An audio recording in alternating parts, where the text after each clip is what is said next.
Inventions That Changed the World by David Mall. Penguin Readers, Level 4. Text copyright David Mall 2005.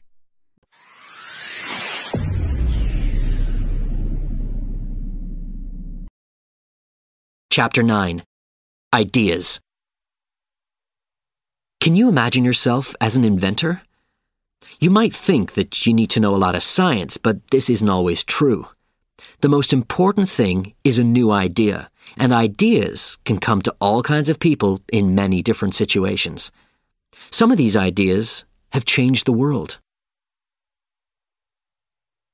Cat's eyes. A simple idea can sometimes make millions of dollars for the inventor if enough copies of the invention are sold.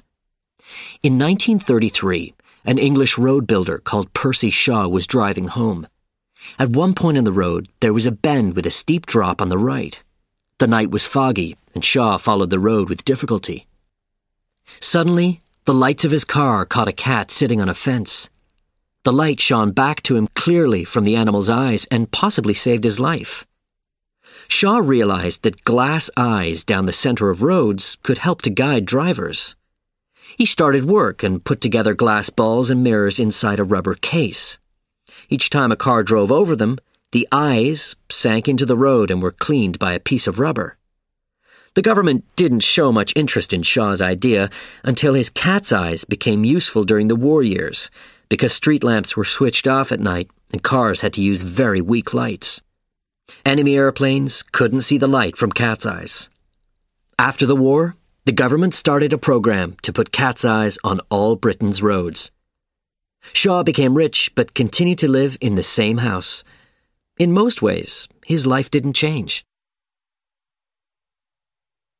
Postit Notes. A new idea can sometimes have an unexpected use. In the 1970s, Art Fry, who worked for a company called 3M, was looking for a new way to mark his place in his Bible.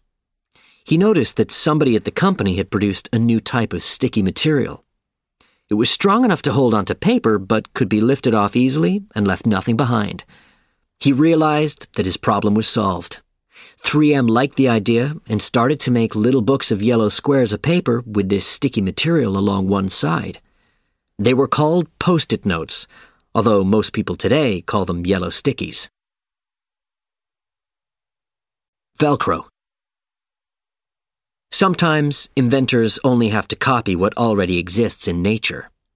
In 1948, Georges de Mestral, a Swiss mountain climber and inventor, returned from a walk with his dog. Both he and the animal were covered in sticky balls from plants. Looking at these closely, he saw how they caught hold of the cloth, and an idea was born. He decided to call his new material Velcro, and in time, his company was selling 55 million meters of it every year. Today, Velcro is used on clothes and bags to keep pockets shut and to hold pieces of cloth together. Lock nuts. There are times when ideas come from looking at things in a new way. Catherine Ryan noticed that it was difficult to take her wedding ring off because her finger grew bigger when she pulled. She thought of a new kind of nut. It would get tighter as it was turned and so stay in place.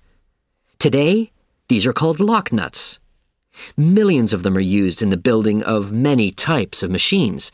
Before Catherine Ryan had her idea, another nut had to be tightened against the first one.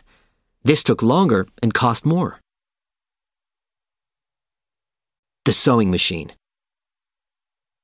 Dreams can sometimes give an answer when deep thought has failed. In 1845, Elias Howe was sitting at his desk trying to turn his idea for a sewing machine into something that might work. He fell asleep and dreamed he was in Africa and had been caught by local people who weren't very friendly. In fact, they were going to eat him. They put him in a pot of water and started to heat it. He kept trying to climb out of the pot, but they pushed him back with their sharp spears. When he woke up, he thought about his dream.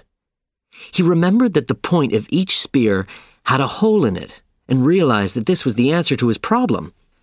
Howe's machine was never very successful, but the first popular machine, invented by Isaac Singer in 1851, used Howe's needle with a hole in the pointed end. Howe took Singer to court and won. He collected $5 for every sewing machine made in America and became the fourth richest man in the country. The windshield wiper. From time to time, the answer comes from somebody who is new to a situation. In 1903, on a trip to New York City, Mary Anderson of Alabama watched as a driver got out of his streetcar many times to brush snow from the glass at the front. Millions of people had seen the same thing on many occasions, but Anderson made a simple drawing of a long piece of rubber that could clean the glass. This was moved backward and forward by hand from inside. By 1916, these were being fitted to all American cars, and they were later powered by electricity. A new vacuum cleaner. Sometimes, no improvements are made to a machine until somebody asks a simple question. Why? In 1978, vacuum cleaners hadn't really changed very much since the beginning of the century. There had been a number of improvements, but air was still pulled through a paper bag, and in time, this didn't work so well because of the dust. One day, James Dyson found that he had no more vacuum cleaner bags. He took the old one out of the trash can and discovered that it wasn't really full. He shook the dust out of it, but it still didn't work well. Dyson started to think about a better method. On the roof of a local factory, there was a machine to remove dust from the air. It turned very fast and caught the dust against its sides. Dyson visited the factory that night and made several drawings of the machine. He rushed home and made a model out of card, which he fitted to his vacuum cleaner. It had no bag. Instead, a part of the machine inside turned round very fast. The dust hit the sides of this and fell to the bottom of the machine. To Dyson's surprise, it worked well. It took 14 years, though, and more than 5,000 models before the dual cyclone DC-01 appeared in stores in 1993. It became the most popular vacuum cleaner in the UK, and Dyson cleaners are bestsellers in Western Europe. A radio for Africa. Human need often leads to change.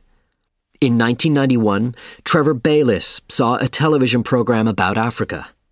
A medical worker said that if more people were able to listen to the radio, advice on disease control could be broadcast. But many areas were without electricity and batteries were expensive, often costing more than a week's food for a family. Bayliss had a new idea for a radio. You turned a handle a number of times, and this produced enough electricity to make it work. It took some time, though, to produce a working model and to make companies believe in the idea. Then, in 1994, Bayliss's latest model, which ran for 14 minutes, appeared on Tomorrow's World, a BBC program about inventions. After this, he got the money to finish the job. His radio is now supplied to many people in the poorer parts of the world. It is also sold at full cost in Europe and the US, where people like it because used batteries damage the earth. One of the first inventions was the wheel, and it has continued to be useful. Since then, life has become easier for many people as a result of new ideas.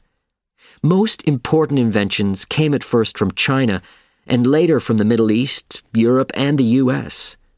There are recent signs that this is changing, and new ideas are coming from many more parts of the world. One thing, though, will never change: the ability of human beings to look at something old and think of something new.